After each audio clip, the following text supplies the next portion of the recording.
नमस्ते दोस्तों इस कोरोना वायरस कोविड-19 लॉकडाउन के चलते कई सारी इंडस्ट्रीज़ है जो कि काफ़ी बुरी तरह से प्रभावित है। कई लोग अनएम्प्लॉयड हो गए हैं, कई लोग बेरोजगार हो गए हैं, कई की नौकरियां छिन गई हैं। मैं बात करूं अगर छोटे स्तर से लेकर बड़े स्तर तक, छोटे लेवल पे कमाने वालों से बड़े लेवल तक कमाने वालों सबके ऐसी रिस्पॉन्सिबल हालात हैं जो कि हम देख रहे हैं। बहुत लोगों का एम्प्लॉयमेंट छिन चुका है, बहुत लोग अनएम्प्लॉयड हैं और ये डायरेक्टली डिपेंड करता है उनके वर्किंग सेक्टर पे कि वो कितना इफेक्टेड है। दोस्तों इसी कोरोना वायरस लॉकडाउन के चलते एक बहुत ही बैडली हिट इंडस्ट्री जो एविएशन इंडस्ट्री है, जो कि काफ़ी अच्छे रेट पे ग्रूम कर रही थी, काफ़ी एक अच्छे रेट पे हाइक पे जा रही थी, क्योंकि आपको पता होगा एयरफेयर ट्रैवलिंग और एविएशन इंडस्ट्री जो है वो काफ़ी बूस्ट हो रही थी। पूरे वर्ल्ड में टूरिज्म और ट्रांसपोर्टेशन पे काफ़ी ज़्यादा ध्यान दिया गया था और इसी कारण ये एविएशन एक बहुत अच्छा सेक्टर बन गया था करियर अपॉर्चुनिटीज़ और प्रोडक्शन जनरेट करने के मामले में भी। लेकिन जैसे बीते समय में कोविड-19 और कोरोना आगे बढ़ता जा रहा है और बढ़ता गया, उसी हिसाब से ये एविएशन इंडस्ट्री काफ़ी बुरी तरह से अफेक्टेड हो गई है। इसी बारे में आज इस वीडियो में हम बात करेंगे कि कैसे ये एविएशन इंडस्ट्री अफेक्टेड है, किन किन पिलर्स पे ये चलती है और कहाँ कहाँ इसके उठने या गिरने का रीज़न बना और कैसे ये अपने लोगों को अनएम्प्लॉयड करते जा रही है। दोस्तों मैं आपको सबसे पहले बताता चलूँ, एक एविएशन इंडस्ट्री है वो बहुत सारे लोगों पर डिपेंड करती है, ना कि सिर्फ उसके पायलट और पैसेंजर्स। जनरली लोग एक एविएशन इंडस्ट्री को इस तरह से देखते हैं कि जब वो अपने किसी फ़्लाइट टिकट के थ्रू अपने एयरफेयर और अपने ट्रैवलिंग के लिए जाते हैं तो वो एक एयरक्राफ्ट देखते हैं, एक पायलट देखते हैं और एयरपोर्ट देखते हैं। उसी मैनेजमेंट में वो सोचते हैं कि इसी लेवल पे ये एयरपोर्ट मैनेज होता है। जी ऐसा नहीं है। एयरक्राफ्ट के पीछे बहुत सारी मेंटेनेंस लगती है, कई सारे लोग लगते हैं, पूरे एयरपोर्ट को मेंटेन करने के लिए कई सारे लोग लगते हैं और उन सबको मेंटेन करने के लिए एक बहुत बड़ी अथॉरिटी लगती है। ये सारे लोग मिलकर काम एक साथ करते हैं, जिसके चलते ये पूरा स्ट्रक्चर और ये पूरा ढांचा चलता है। अब मैं आपसे बात करता हूँ कि इस कोरोना वायरस लॉकडाउन ने क्या ऐसा किया है जिसके चलते इंडस्ट्री ऐसी बुरी पिट गई है। आपको पता होगा बहुत सारी ऐसी इंडस्ट्री है। मैंने अपने लास्ट वीडियो में गोल्ड प्राइस हाइक के बारे में भी बात किया था, आप उसे भी जाके देख सकते हैं। लेकिन आज हम बात करेंगे airport industry, aviation industry, aircraft industry के बारे में। तो दोस्तों सबसे पहले मैं बात करूँ कि एविएशन इंडस्ट्री इस हद तक अफेक्ट हुआ है कि अब वो अपने धीरे धीरे जितने भी एम्प्लॉय हैं डिफरेंट सेक्टर में, चाहे वो पायलट हो, चाहे वो एयरक्राफ्ट ग्राउंड ड्यूटी के लिए हो, एयरक्राफ्ट मेंटेनेंस में हो, चाहे एयरपोर्ट मेंटेनेंस में हो। दोस्तों मैंने अभी रिसेंटली एक न्यूज़ आर्टिकल में देखा था कि इंडिगो ने अपने 10% ले ऑफ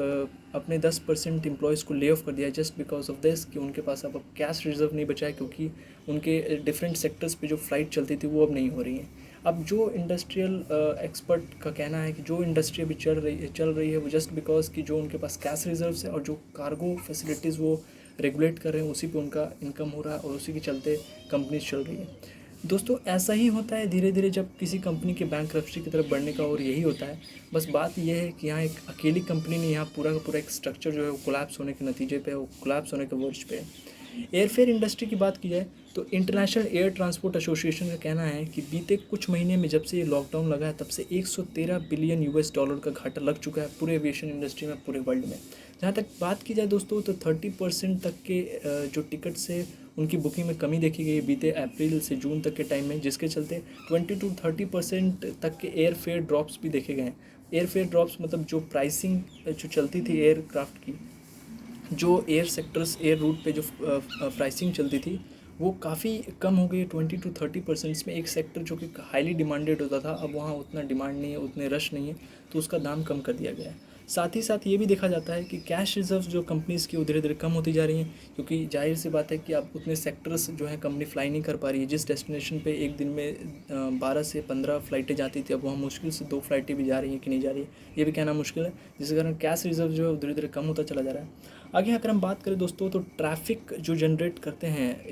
एयरपोर्ट्स, क्योंकि एयरपोर्ट क्या है कि वो आपके और हमारे एक्सपेंसेस पे ही चलता है। वो ऐसा नहीं है कि कुछ गवर्नमेंट फंडेड है और ऐसा है, गवर्नमेंट फंडेड है, मैं कहता हूँ गवर्नमेंट ही चलाती है, लेकिन जब तक आप पे नहीं करेंगे, जब तक उन्हें पे नहीं किया जाएगा तब तक उनके लिए चलना मुश्किल है। टैक्सेस से ही ये सारे गवर्नमेंट अथॉरिटीज़ रन करती है, तो हमारा और आपका टैक्स ही इन्हें चलाता है। उसी तरह सिमिलरली दोस्तों जब लॉकडाउन लगा तो इन कंपनीज़ के पास या किसी भी गवर्नमेंट अथॉरिटी के पास टैक्स आना बंद हो गए, जिसके कारण उन्हें ये अनलॉक की प्रक्रिया शुरू करनी पड़ी और चीज़ों को खोलना पड़ा, वरना ये पूरा फाइनेंशियल सिस्टम जो हमारे कंट्री का धीरे धीरे कोलैप्स हो जाता। और this is very dangerous leading to a kind of world war, I guess I must say for this. और अब दोस्तों मैं आपको एक और चीज़ बताऊंगा कि कैसे क्वार्टर वाइज जो प्रोडक्टिविटी देखी जाती है, हर कंपनी का अपना एक क्वार्टर सेक्टर का प्रोडक्टिविटी होता है। क्वार्टर 3 से 4 भाग में या कहीं 4 से 5 भाग में पूरे एक साल में डिसाइड किए जाते हैं। दोस्तों Q2 क्वार्टर वन में अगर बात किया तो जनवरी से मार्च तक के क्वार्टर में इंडिया और पूरे वर्ल्ड के एविएशन इंडस्ट्री ने काफ़ी अच्छा ग्रोथ देखा था, क्योंकि दोस्तों धीरे धीरे टाइम बाइज टाइम जो टूरिज़्म सेक्टर वो काफ़ी ग्रो कर रहा है, और टूरिज़्म के चलते काफ़ी ज़्यादा जो सेवरल टूरिस्ट होते हैं वो आते हैं, और एक बेस्ट वे अभी यही है पूरे वर्ल्ड में एयरफेयर सर्विस और जो फ्लाइट ट्रैवलिंग सर्विस है, इसी के थ्रू लोग यहाँ से वहाँ जाना या आना करते हैं। लेकिन बीते कुछ समय में देखा गया, जब क्वार्टर टू शुरू हो गया, जैसे क्वार्टर वन मैंने आपको बताया जनवरी से मार्च तक का टाइम था, बहुत ही अच्छा उम्दा परफॉर्मेंस देखा गया पूरे एविएशन इंडस्ट्री का, बहुत ज़्यादा इनकम हुई इन लोगों की, बहुत सारा रेवेन्यू इन्होंने जनरेट किया। लेकिन क्वार्टर टू जैसे ही घुसा, आपको बता दूं मैं मार्च से ही हमारे इंडिया में केसेस आने शुरू हो गए, पूरे वर्ल्ड में केसेस चल रहे थे, इनका ग्राफ वेरी करता है, लेकिन सारे जो कंट्री है अपने ग्राफ में 1-2 महीने से ही आगे पीछे है। इंडिया में मार्च से कोरोना वायरस ने काफ़ी ज़्यादा हिट किया, जिसके बाद से सेक्टर 2 यानी जो क्वार्टर 2 था उसमें काफ़ी ज़्यादा मिनिमल ग्रोथ देखा गया है, रेवेन्यू जनरेट करना तक मुश्किल हो जा रहा था, क्योंकि लोगों ने अपने टिकट्स जो हैं वो कैंसिल करने शुरू कर दिए, जिसपे कि DGCA directorate general of civil aviation, जो इंडिया की सिविल अथॉरिटी है गवर्नमेंट की तरफ से जो कि एविएशन इंडस्ट्री को देखती है, उनका ये कहना था कि सारे लोगों का जितने भी टिकट्स बुक हुए हैं उनका प्रॉपर रिफंड मिलना चाहिए, जिसपे कि रिफंड हुए भी, और कंपनीज ने अपनी तरफ से कुछ एक तरीके भी निकाले जिसमें वो air fare vouchers, air fare credits देती हैं लोगों को, जिसपे वो आगे भी ट्रैवल कर सकते हैं उसी पैसे में जिस पैसे में उन्होंने पहले टिकट बुक किए हुए थे। लेकिन इसके बाद भी कंपनीज़ को अपने रेवेन्यू जनरेट करना, अपने एम्प्लॉयज़ को बैठा के पे करना काफ़ी मुश्किल होता जा रहा था, जिसके बाद दोस्तों इंडिया ने ये रिकॉर्ड किया कि 600 मिलियन $600 मिलियन लॉस को देखने के बाद इंडिया ने अपने सेक्टर को एक बहुत बड़ी चेतावनी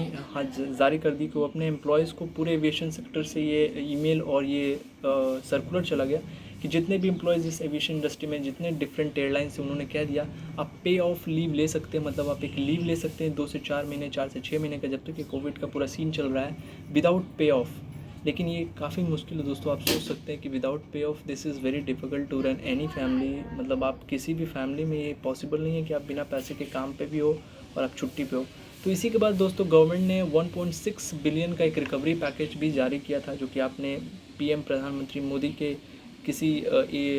मन की बात या किसी अनाउंसमेंट में हमने सुना था। 1.6 बिलियन एक काफ़ी बड़ा अमाउंट है, लेकिन इस रिकवरी के लिए अभी तक पूरे पैसे एविएशन इंडस्ट्री को नहीं दिए गए हैं, क्योंकि जाहिर सी बात है एविएशन इंडस्ट्री अभी वापस अपने ट्रैक पे नहीं आई है। अनलॉकिंग के चलते थोड़ी थोड़ी एविएशन इंडस्ट्री आगे बढ़ रही है, लेकिन पूरी इंडस्ट्री का बढ़ना अभी भी उतना प्रोमिनेंट नहीं हुआ है। इसी के कारण दोस्तों एयरपोर्ट को मेंटेनेंस करने का भी बहुत ज़्यादा खर्चा आता है, जो कि अभी काफ़ी मुश्किल हो रहा है। एयरपोर्ट पे ट्रैफिक नहीं है, इसलिए ट्रैफिक ना होने के कारण उस मेंटेनेंस के लिए जो टैक्सेस आते थे एयरपोर्ट के डिफरेंट मोड से, जो कि एयरपोर्ट में आपके बहुत सारे ऐसे सेवरल और थिंग्स होते हैं, चीज़ें होती हैं जो कि आप जिसको ख़रीदते हैं, बेचते हैं, जिससे डायरेक्टली और इनडायरेक्टली गवर्नमेंट और उस एयरपोर्ट को टैक्स जाता है। जितने रेवेन्यू लॉसेस हुए, जितने कंपनीज़ को प्रॉब्लम आई, यार पूरे एविएशन सेक्टर को प्रॉब्लम आई, उसके बारे में हमने बात कर लिया। अब हम बात करते हैं कंपनीज़ जो कि इस एयरक्राफ्ट को मैन्युफैक्चर करती है, क्योंकि जाहिर सी बात है, जैसे कि हमने लास्ट ईयर भी देखा था, जब नवंबर दिसंबर के टाइम एक इकोनॉमिक शटडाउन आया था, उस समय कार मैन्युफैक्चरिंग कई ज़्यादा हो गई थी, लेकिन कार प्रोडक्शन के बाद कार को ख़रीदने वाले लोग नहीं थे, जिसके चलते डायरेक्टली और इनडायरेक्टली कार कंपनीज अफेक्ट हुई थी, जिसपे हमने डिफरेंट कंट्रीज जो कि डिफरेंट कंपनीज़ हैं, उनके जो CEO हैं और चेयरपर्सन, उनसे सुना भी था कि ये बहुत ही ह्यूज लॉस का टाइम है। यही आर्थिक मंदी होता है जब ऐसे टाइप की चीज़ें दिख जाती हैं, जब प्रोडक्शन लार्ज स्केल पे हो रखा होता है लेकिन उसकी डिमांड नहीं है, और इसी कारण अभी भी वही कुछ है। लेकिन ये बात हम एविएशन सेक्टर में कर रहे हैं, मोटर व्हीकल्स सेक्टर में नहीं। दोस्तों अगर कंपनीज़ की बात की जाए तो एयरबस और बोइंग एक बहुत ही मेजर कंपनी है, जो कि पूरे वर्ल्ड में पूरे जितने भी एयरक्राफ्ट ऑपरेट होते हैं एयरलाइंस के थ्रू, उनके लिए मैन्युफैक्चरिंग करती है। उसके साथ साथ दोस्तों बॉम्बार्डियर और एम्ब्रार भी है, जो कि प्राइवेट जेट्स बनाती है, लेकिन मेजरली एयरबस और बोइंग ही ऐसी कंपनी है जो कि लार्ज स्केल पर प्रोडक्शन करती है। जिसमें ये देखा गया था, जैसे ही लॉकडाउन इम्पोज होना शुरू हो गया डिफरेंट कंट्रीज़ में, या कोरोना वायरस कोविड-19 इम्पैक्ट होना शुरू हो गया, तो कंपनीज़ ने अपने प्रोडक्शन बंद कर दिए। एयरबस ने अपने सारे प्रोडक्शन को कम कर दिया, अपने ब्रॉकटन, फिल्टन और ब्रेनिन जैसे उनके प्लांट्स, फैक्ट्रीज हैं, वहाँ पे उसने अपने सारे प्रोडक्शन को कम कर दिया। जिसके बाद अपने डिफरेंट फ्रेंच और स्पेनिश जो वर्किंग साइट्स है, वहाँ पे भी अपने वर्किंग आवर्स को कम कर दिए। इसी कारण क्या हुआ कि डिफरेंट सप्लाई और डिमांड जो भी था इस कोविड-19 के चलते वो रुक गया।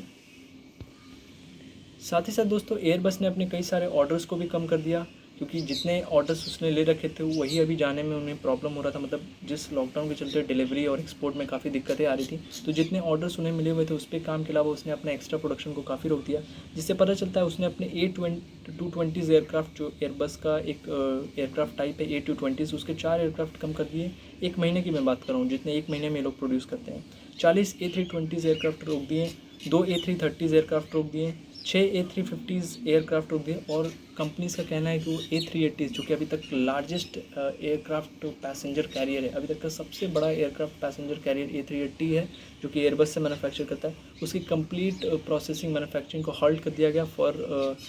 अनलाइकली। जब तक ये कोविड-19 चलता है तब तक तो इसके प्रोडक्शन रिप्रोडक्शन का कोई सवाल ही नहीं उठता, क्योंकि बहुत बड़ी एयरलाइन कंपनी, मैन्युफैक्चरिंग कंपनी है, और A380 बहुत बड़ा एयरक्राफ्ट है, तो उसे बनाने में या उसमें रॉ मटेरियल्स लगना या उसमें एम्प्लॉयज़ को डालने में काफ़ी ज़्यादा खर्चा आता है इन छोटे एयरक्राफ्ट्स को बनाने के लिहाज से।